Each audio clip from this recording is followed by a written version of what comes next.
Tonight, school bus drivers in Forest Lake are threatening to walk off the job. If they strike, it would affect thousands of students. And there's less than 2 weeks for the union and the school district to reach a deal. Danny Spiewak is live for us in Forest Lake. Danny?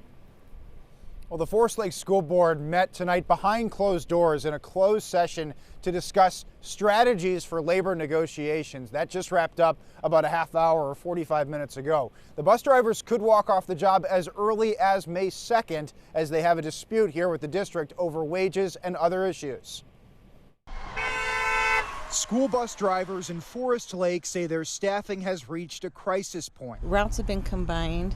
We have open routes, closed. Karen Rose has been driving in the district for 3 years. We're losing bus drivers to surrounding areas that have higher wages, especially at the starting. The current starting wage for a bus driver in Forest Lake is $18.60 an hour, which Teamsters Local 320 says is 12% below market. For a job that takes on this much responsibility of driving students, that's ridiculous.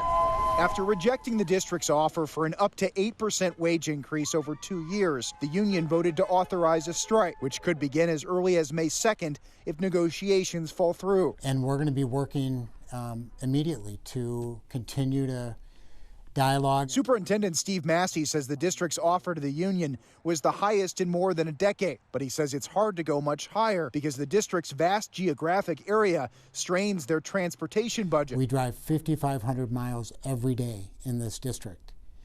5,500 miles is the distance between Key West and Anchorage every single day. The superintendent has lobbied the state legislature for years to help his district and other districts with large coverage areas to close the transportation gap. This session, the House has proposed some money for this purpose in an education funding bill. I would contend that if there is a strike, unfortunately, that the place to pick it is not our doorstep, but the doorstep of the legislature. The bus drivers acknowledge that argument, but they say the district still needs to find a way to meet their demands. It's a collective effort to fix this problem.